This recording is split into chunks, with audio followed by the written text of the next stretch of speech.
Welcome to Peacoat Society. I'm your host, En Pandit Cole.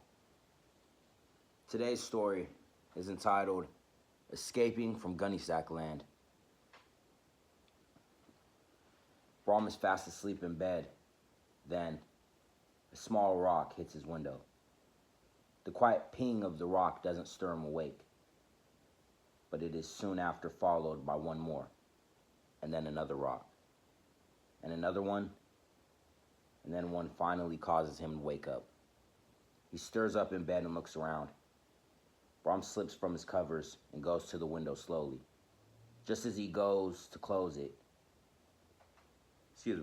just as he gets close to it, he sees a small rock come flying from somewhere unseen and hit the window square on. Bram goes to the window looking outside, but doesn't see anything out there, or anyone. He listens for a while. Nothing. He decides to climb back into his bed, but just as he slips back under the covers, another rock hits it. Bram jumps up and becomes angry. He goes into the laundry room to retrieve a flashlight from the drawer where his grandma keeps her sewing stuff and grabs a kitchen knife on his way back. The young boy slides his window open and climbs out from it, hopping down onto the wet grass barefoot. In one hand is the flashlight, and in his other hand is a sharp kitchen knife. He steps into the front yard, aiming the beam of the flashlight over in the bushes. Nothing seems out of the ordinary. Nothing seems out of the ordinary as Bram spins around in a circle, pointing the flashlight's beam up and down the street. He finds nothing unusual or weird or creepy or anything. It appears as it should be, quiet and dark. Nobody around because people are sleeping in their houses like they should be this late in the middle of the night, like he should be too. He's about to go back to his bedroom, then suddenly, some strange creature rushes him from the shadows and snatches him up inside a large gunny sack. Everything goes dark. The kitchen knife falls from his grasp and becomes discarded in the yard during the struggle, abandoned in the grass. Bram fights to get out. All he has is this stupid flashlight, which does him no good in the dark of the gunny sack. He's trapped in the damn thing. He can't get out of it. There's no escape from the gunny sack. He struggles for freedom as the strange creature carries him slung over one shoulder in its gunny sack. The creature gets tired of the boy's wriggling, so it slams him on the ground a few good times until he stops moving around anymore. Then it keeps walking into the prevailing darkness. Bram hits the ground hard as he tumbles out from the gunny sack. He looks up and finds the frightful face of the monster who abducted him from the world of humans, looking down on him, smiling evilly with a wicked grin. Bram is a mixed kid, half black and half white, so he has a light-skinned complexion. He sports a gnarly mohawk on his head that's all spiky and shit. His favorite way to get his hair cut since he was 8 years old, since he first spilled blood. He tries to stand up and fight, but his legs hurt from getting slammed hard on the ground. The gunny sack kicks him viciously in the ribs just to prove a point to the rest of the kids. They're looking on as Bram is beaten by the odd creature, like none of this at all strange to them, all too familiar. This is always the first thing that happens. The gunny sack dumps you out and starts beating the fuck out of you to break your spirit, and also for discouraging the rest of the kids from getting any funny ideas about fighting back or organizing a rebellion. The gunny sacks have been doing this for a long time, so they have a strictly enforced system for abducting the kids they steal. The kids the gunny sacks take are kept here like slaves, living on the terrible grounds of this totally fucked up amusement park, straight out of your worst nightmares. All there is to do is eat nasty food from the snack shacks and ride the rides, which are death traps, or play the games. There's no way to win. Gunny sacks, dressed like park attendants, act as sentries to ensure the kids don't ever escape from Gunnysackland, the place where kids that get taken end up. And that's where Bram has ended up. He tries to get up, but the beating is taking a toll on him. He passes out and loses consciousness as everything goes black, blurred out by the prevailing darkness. Weeks pass as Bram acclimates himself to the fucked up living conditions of his present captivity with the rest of the kids. Nobody is younger than age 12, but some kids are older than the younger ones, 16 or 17 at the most. The teenagers in their late teens have paired off into couples and can be found boning like rabbits in dark corners trying to make the best of it. The gunny sacks mostly stand back and watch, but sometimes they get bored and terrorize the kids just for kicks to get their rocks off. Eventually, the gunny sacks kill every kid. It's just a matter of time whether or not you live longer or die quicker. They keep the kids in Gunnysackland like cattle, picking off the ones they feel like devouring sooner and sparing the rest for whenever their desired time to feast on them is. It's unknown if some ritualized cycle of feasting exists or if the flesh-hungry bastards just eat totally randomly when it suits them. You'd have to ask the gunny sacks to find out. None of the kids really know how it all works behind the scenes. They just live in fear, trying to make the best of their captivity under the tyranny of the gunny sacks in this hellish amusement park. It's like a messed up carnival. Kids are milling around the park, eating nasty popcorn and hopping on and off rides. The smell of cotton candy permeates the air with its stench. The kids have sullen, defeated looks in their eyes. Bram's eyes retain a spark of aggression. A looming defiance, a refusal to give up and surrender to the rule of the gunny sacks, a refusal to be subjected to their tyranny, the will to fight, the will to escape from this hell that so many other children too have found themselves in.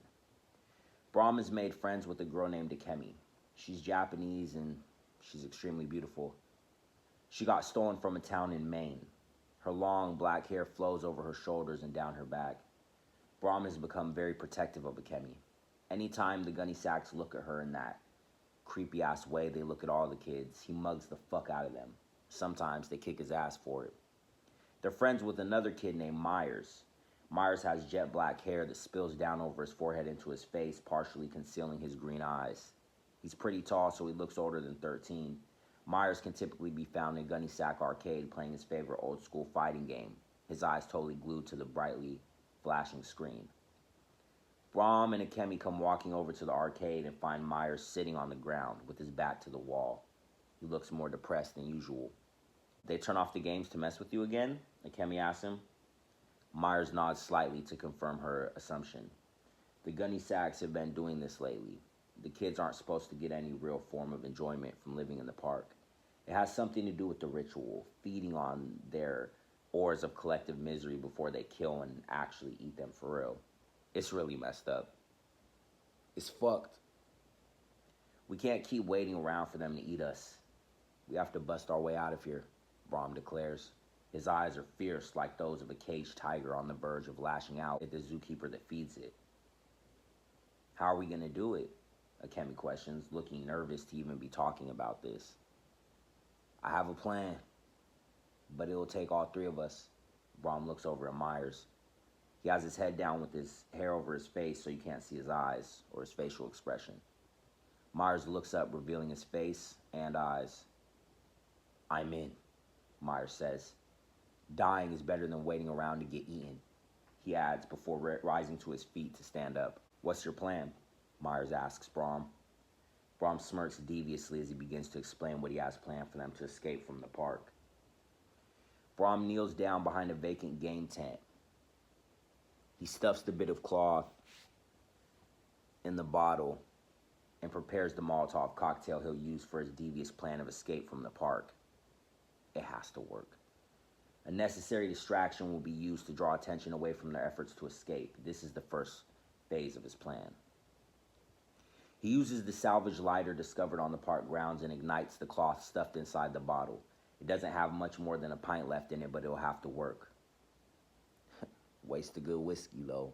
Bram chucks the flaming bottle at another one of the unused game tents. It immediately goes up into a blazing inferno. He yells, "We're under attack!" then runs. The next phase in his plan has to be carried out by Myers. Bram keeps running towards the back fence, the place where they'll escape from the outer perimeter. Myers is watching the power control room from close by. After the Molotov ignites the game tent, gunny sacks are yelling and running around in a panic to put the flames out quickly as possible. The gunny sack guarding the power control room abandons his post. This is my chance. Myers runs over and bashes the lock off the door using a wrench. He gains access to the control room and cuts the power on all the electricity control switches, putting Gunnysackland into sudden darkness. Pitch black. Fucking darkness. Like a fucking black abyss. There was only one flashlight. It was crucial for someone to secure its possession and take it to the perimeter fence. In case they didn't all make it to the back fence, whoever does reach it has to have the flashlight for the woods. So Bram decided for that person to be Akemi. He would ignite the fire at the game tent, and then while the chaos of the fire ensues, Myers cuts power from the control room, creating another secondary diversion for the Gunnysacks. Bram and Myers would have to run all the way to the back fence based on their memory of the grounds in the pitch black darkness. It's the only way out. Myers trips and stumbles, falling forward, but manages to keep running as fast as he can before the power comes back. That was what Bram said. Make it before the power comes back on, or you're fucking dead. Or we're both dead, he said as he released a sinister little chuckle. Myers knew then that Bram had reached his breaking point and was willing to die if this didn't work. It was inevitable anyway. For a second, Myers loses his sense of direction and doesn't know where he is, but he hears the noises coming from the arcade. He turns towards it and he can see the glow of the lights. He intentionally turned the power on the arcade back on because it was the only switch that was off. Myers goes rushing past the arcade in darkness, running as fast as he can to the rendezvous point. He reaches the patch of dirt behind an old ride parts debris field that leads out to the spot Bram has planned for them to breach the back fence of the outside perimeter and escape from the park. Akemi made it. She clicks the flashlight on and off, helping Myers to find where she's standing. It's dark and hard to see, but the brief glimpse of the flashlight helps him to pinpoint her in the surrounding darkness. Bram isn't here yet, Akemi says, but she hugs Myers, relieved to see he has made it. Bram instructed them to not wait any longer than 5 minutes. If one of us isn't there in 5 minutes, leave. If neither of us make it to the fence, leave without us. He had a stern look in his eyes. He said not to wait for him, Myers tells Akemi. He can see her reluctance to abandon him. She doesn't want to leave Bram behind, neither does he. And if they do, the question is, then what? What will they do next if Bram doesn't make it? He did tell them his plan for after they escape, but could they successfully complete it without him? Would they have the will to keep going in his absence? It would definitely weigh on Myers and Akemi both if they had to leave Bram behind as a sacrifice for their own survival.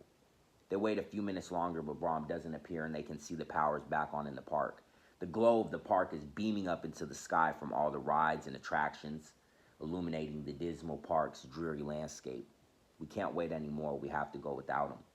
They'll be sending out a patrol party any minute to make sure nobody ran off and escaped in the chaos of the fire. If they caught him, there's nothing we can do for him, Myers tells Akemi, speaking in a strong tone of voice, looking her dead in her eyes. Tears are welling up in them. But she knows he's right, and this is their only chance.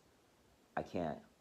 We have to wait for him. He'll make it, Akemi declares firmly, her eyes filling with intensity and belief in Bram to escape from the park as they have. Myers has the wrench. He doubts it'll do much good in a fight against the Gunnysacks. They have inhuman strength, far superior to that of even the tallest and one of the strongest 13-year-olds in the lot of them, like Myers, which is how they have kept Gunnysackland going for so long without any successful rebellions. Just as all hope seems to be lost, Bram appears from the darkness. Blood is dripping from his hand, and more is on his clothes. He's yelling for them to run now! Upon reaching Myers and Akemi, Myers peels the chain-like fence back so Akemi can climb under it and through to the other side, into the deep woods. The trio vanishes in the dense woods that surround Gunnysackland on all sides. They break out into the black forest, hurrying to put as much space between them and the park as they possibly can, fast as they can, quickly rushing between the trees, running over patches of briars that tear through their pant legs, drawing blood from their flesh. Pitter-patters of blood drip onto the forest floor like falling rain, little crimson-red splashes that explode upon impact when they make contact with the ground. They're running mostly in the dark, only turning the flashlight on briefly to prevent themselves from being spotted by the Gunnysacks. Bram has a knife gripped in his palm. How'd you get away once the lights came back on? Did you kill one of them? Myers asks Bram as they're running, talking in the darkness, unable to actually see him, too much surrounding blackness. Yeah, I did, is all Bram says. Here, stop! Bram takes notice of the landmark mentioned in the journal he found in the park, a journal left by a previous teenage inhabitant of the park who discovered the only way out of Gunnysackland, marked by an overturned red tricycle.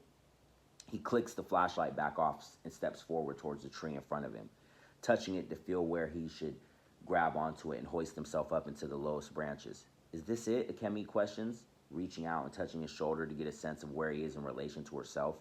Has to be, Bram responds before nudging her forward to begin climbing into the towering tree. They each start ascending to the higher branches of the tree, struggling to see where they're putting their hands and feet in the darkness of the black forest, and at the same time having to maintain their possessions, the flashlight and the wrench and the knife and the journal. It's here, Akemi says with glee. A shared relief passes over them as the trio reaches the treehouse, hidden away at the tree summit, a safe haven for the few runaways that have managed to escape into the woods and flee Gunnysackland, still intact. An ancient treehouse that must have been built by some of the first-generation kids that have gotten stolen away and taken by the Gunnysacks. Treehouse Haven, it's called. Just as the trio gets inside the treehouse, they hear the patrol party of the Gunnysacks passing by underneath them down on the floor of the forest and the dark of the woods, aggressively searching for the 3 missing teens who have accomplished the impossible, escaping from out of the prison of Gunnysackland. They actually fucking did it. They escaped. But making out of the park was only the damn beginning. Getting back to the world of mankind was something else. That would take a lot of pain and suffering and sacrifice. Thank you for listening.